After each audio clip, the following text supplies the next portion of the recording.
I've been using the iPhone 16 Pro Max for 6 months, but recently I switched to the Samsung S25 Ultra, and this was my experience. If you are excited, drop a like down below, subscribe to the channel. This is a Samsung S25 Ultra review from an Apple sheet perspective. Let's get started. These devices are very interesting. These are the top flagship devices you can get right now. This is the best iOS device you can buy, and this is the best Android device, in my opinion, you can buy. But today's video is not a comparison between these two devices. I have a video on that on my channel already, or if I don't, it will be coming out in the next couple of days. So today's video is more of a review focused on the Samsung S25 Ultra. This has been my main device for the last 2 weeks, and if you ask me, it's the best Android phone you can buy. But also, at the same time, it's pretty much the same phone as the Samsung S24 Ultra. So, if you want the quick summary of today's video, that's the premise. The Samsung S25 Ultra is pretty much the same device as the Samsung S24 Ultra. So if you are looking to buy a new Samsung flagship phone, I would buy the Samsung S24 Ultra, not the S25. The big differences between this device and the older S25 Ultra are the design. This is a squared-off design, just like the iPhone. The corners are flat, and the edges are a bit sharper. If you ask me, I would prefer the older design. I would choose the older design over this new one. It's different, it looks cool, but after a while, I think I do prefer the older design. It's more comfortable in the hand, and it looks different, while this one makes the approach of Samsung's design language too similar to the Google Pixel's phones and to Apple's phones. So I do prefer the older S24 Ultra's design. Overall, this design is comfortable, lightweight, it uses titanium, and it's very, very premium in the hand. This design does feel like a $1,200 phone. Although it's a very, very expensive device, this design and material can keep up with it. It's a very, very premium device, which I love to hold and to use. Oh, one thing that this design has also improved or changed over the S24 Ultra is the camera rings on this device. Now you have extra camera rings, extra bulk. They look different, yes, but you can remove them really easily, just like jerry-rig everything showed you. So, at the end of the day, very, very small changes in terms of the design that make the Samsung S24 Ultra look new, yes, but overall, it's the S24 Ultra inside or trapped on a new body. The screen is also different. Now, it's a bit flatter than the S24 Ultra, and it's bigger. And of course, the bezels are smaller. This is the best screen on the market, definitely. Although iPhones have incredible screens, Samsung phones always have the best, the flagship screen on every device. And this year is no different. The S25 Ultra screen, 120Hz, super fluid, super fast. The animations are incredibly fast. Everything just rolls on this device. Like, it's super fast to use. I have not used any device that feels as fast as this device. The animations are short, quick, smooth, and they look very, very, very cool. And yeah, I think that the overall experience with this device is so cool. Of course, this screen is not just fast. This is the best screen in terms of color accuracy, in terms of brightness, and in terms of the overall experience. So if I put this phone on the maximum brightness, which is right now, with the studio lights on next to me during the day, this is how bright it is. As you can see, still very, very bright and very usable in normal daylight and in studio lighting. Of course, this is very important when taking video and photos outside, and it does not compromise on the battery life. So having the best screen on the market with the Samsung S25 Ultra is pretty much guaranteed. You will be paying like $1,200, $1,300 for this phone, but you are getting one of the best cameras, the best display, and an incredible battery life. One thing that this device does better than the iPhone, and I would prefer that Apple to do that, is the top notch. This phone does not have a notch. This phone does not have any type of dynamic island. It doesn't. It uses a very, very small cutout for the camera. And that's something that I was not used to because my iPhone has the Face ID system. I love Face ID, and I love the implementation of Dynamic Island. But the Samsung S25 Ultra's very, very small cutout with the incredible body-to-display aspect ratio makes this device feel incredible in the hand and super cool to use. If you ask me, I think that the iPhone is more beautiful. I think that the iPhone's display is more balanced because this display is a bit taller and less wide than the iPhone. So if you compare them side by side, you notice that the S25 Ultra is a bit taller than the iPhone, but a bit less wide, which makes this device a bit weirder to use, in my opinion. But this is a very, very subjective matter, because you are used to having a taller display and less wide display. That's okay for you. Oh, one thing that this device also does really, really well is the S Pen, and now we enter the gimmicks of this device. This is a very, very expensive phone, so you need to have some gimmicks to make it different than the other flagship phones. And you get the S Pen. The S Pen is an interesting thing because this allows you to take notes on your device really, really easily. Like, you just simply write on the screen and you can control your device with the S Pen. If you love to take notes, if you love to draw, this is something different. But one thing that they changed with the S25 Ultra that on the S24 Ultra was one of my favorite features was the Bluetooth control with the S Pen. Now you don't have those. Before, you did. And you pretty much don't care about those things unless you are using it as a Bluetooth remote to take photos, to take videos. And after a while, after the first time that you don't have it, you will be thinking yourself, I wish I did. The S Pen, it's cool, it's a gimmick. If it was not there, I would have the same opinion on this phone, but because it's there, well, I might as well give it a compliment. It's a nice implementation. It does rob a bit of space inside that could be used for batteries, but the battery life on this device is really, really good. It's pretty much on the same level as the iPhone 16 Pro Max, so it's a complete day phone, easily, and if you are not a power user, can last you pretty much 2 days. This is a very, very cool device. It does not get hot, and it's pretty much because of the new Qualcomm chip. The new Qualcomm chip here, it's super fast and super fluid. This is the first chip optimized from Qualcomm from the ground up to be an AI chip. So all the AI features on this device are the best in the world right now. Crazy, crazy things you can do. You can open the Photos app, the Gallery app, and you can remove whole things. You can remove whole people, and you can even introduce new AI-generated things on photos, which is kind of crazy. I had this ice cream photo at night, and I decided to add some type of noodles on the ground. Don't ask me why, but I tried to, and it did. And it was crazy for me because it looks so natural. Insane things happen with AI on the Samsung S25 Ultra. From translation on calls, from the summaries from text, anything you can do, this device with AI is super powerful. And now Google has created implementations with Google Gemini together with Samsung AI. This is the most powerful AI phone currently in the world. Google will probably launch the new Google Pixel 10 Pro later on in 2025, and it will probably beat it. But as you can see, even if Samsung releases this phone in the beginning of the year, beginning of the cycle, it can compete with every flagship phone, even take the cake as the best smartphone in the world in 2025. So I'm very, very hopeful to see how the Samsung S25 Ultra ages, because this chip, this Qualcomm chip, is super powerful. Samsung promises 7 to 8 years of software support. Android is getting better at that every single year that passes. Lots of customization. Samsung UI is really, really good and really, really cool. And lately, I've been loving to use the Samsung S25 Ultra. One thing that I don't enjoy as much, and I need to critique here on the Samsung S25 Ultra, and I've done it every single Android review, is the button placement. You have the lock button and you have the volume button on the same side.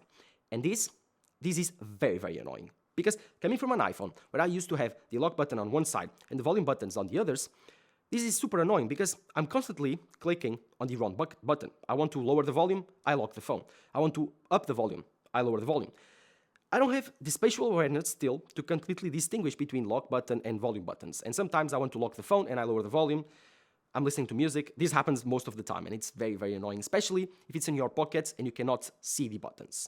You don't have any type of action button. You don't have any type of camera control. No customizable buttons on the Samsung S25 Ultra.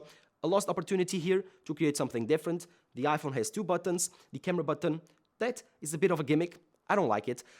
For the action button, it's really, really useful to create shortcuts, customize shortcuts, and put it there to use. So at the end of the day, the Samsung S25 Ultra could have more customizable buttons, and I wouldn't be mad. Now, talking about the cameras, because that's something you are probably very, very exciting. The cameras on the Samsung S25 Ultra are insane. I would say it's top 2 cameras in the world right now. The thing that defines this camera system is the zoom capabilities. It's the best in the world by a mile. You have 100x zoom, but it's not the 100x zoom that actually surprised me. It is not. It's the capabilities of taking 30x zoom photos that are really, really good. When you compare to the iPhone's maximum zoom of 25x that looks like a painting, this is much, much better.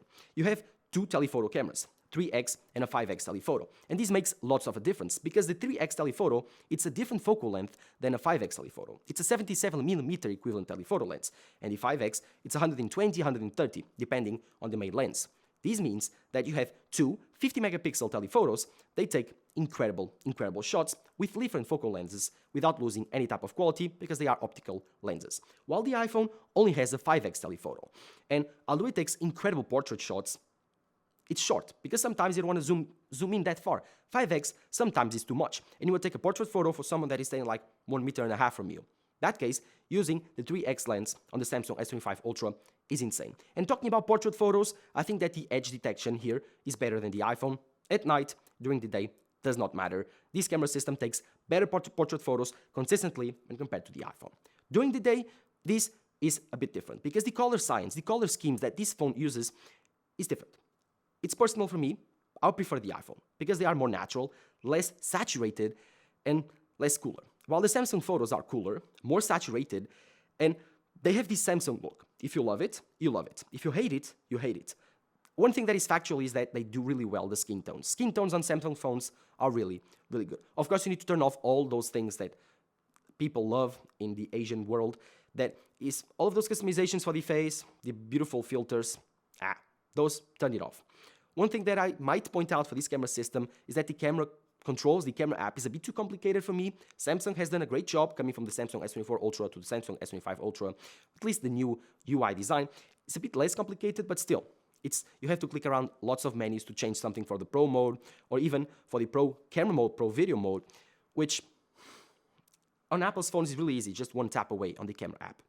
One thing that I love about this phone is the new log video. The new log video is really, really cool, and even the editing settings you have on the Photos app to edit log video are also amazing. One thing that I need to complain about this camera system though, when compared to the iPhone is a big miss, is the fact that this does not take any type of 24 megapixel shots. So that means that with the iPhone, whenever you are taking photos, you are using a 40 megapixel lens, but taking 24 megapixel shots. So at night, you get pixel binning. So you get almost a really good resolution, but the pixels are a bit bigger, which means that you get more light and better photos. While the Samsung S25 Ultra does the same thing, pixel binning, with the 50 megapixel camera, but it only takes 12 megapixel shots to achieve the same thing. So this means that the pixels are smaller on this camera. That's bad because you are taking 12 megapixel shots, which on par with the 24 megapixels from the iPhone, which are both normal photos, not the most resolution photo mode. The iPhone has better resolution, better photos overall. So if you like to take normal photos with the main camera, the main lens, then the Samsung S24 Ultra and even the Samsung S25 Ultra are not the best option. I do believe that the iPhone takes better photos and better video than the Samsung S25 Ultra.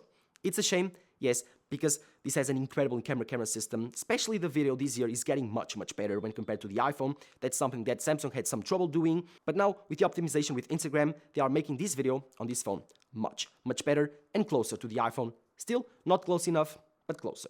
One thing that this phone can do and the iPhone can't is record 8K. And 8K, is it a good thing? No, it's a big gimmick. Other than that, video, it's an 8 out of 10 if the iPhone was a 10 out of 10. Photos, really close during the day. It's almost like a subjective matter. One thing that is objective is the fact that this takes 12 megapixel shots on the normal mode, and the iPhone takes 24. If you bumped it up for 50 megapixels and 40 megapixels, pretty much the same, and the photos are pretty much subjective.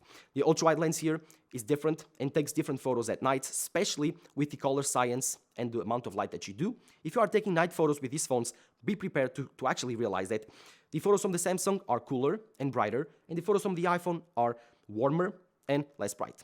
It's a choice from each manufacturer. I do prefer the iPhones because they look a bit more natural, but if you want brighter photos, the Samsung night mode photos are insane. And yeah, this is still, in my opinion, top 2 camera in the world. And for some people, might be the best. If you care more about zoom, if you care more about brighter and cooler photos and more saturated images, then this is the most powerful camera in the world. One thing that this does much better than the iPhone is any type of AI editing features on the Photos app. So if you want AI removal of objects, AI introduction of objects, or even any type of AI editing on your photos, this is the phone to go. So yes, both devices feature USB-C. Both devices have incredible speaker systems. Both devices have incredible network capabilities. It won't fail you. They both have LiDAR sensors. They both have great microphones. At the end of the day, they are both great phones. One thing that I loved about the S25 Ultra was the new Samsung UI that came out with this phone, and I hope it comes out to older Samsungs. So, to summarize this video, I would say if you are looking to buy the Samsung S25 Ultra, and for me, coming from an iPhone 16 Pro Max, I wouldn't buy the Samsung S25 Ultra. I would buy the Samsung S24 Ultra. I would buy it for cheap. Currently, you can get it for like $800, $850 on Amazon, like half the price of this device, which is insane. And that device is pretty much the same device on a different shell. So try to get a Samsung S24 Ultra if you can. You have a better S Pen, you have pretty much the same camera system, you have pretty much the same display. The only difference is that you don't get all of the AI features, you don't get the new Qualcomm chip, and you get probably one less year of software support. Other than that, for half the price, that's totally the best option. If you want the newest and shiniest, you can get it, but it will cost you a dime. $1,200, $1,300 for 256 gigabytes of storage. It's kind of expensive. And With that in mind, you don't get the MagSafe rings on the back. Samsung charges you like $30 for a case with that. Yes, they sent you a case on the pre-orders, but still, shady business, Samsung. Shady business. And so, this was my review of the Samsung S25 Ultra.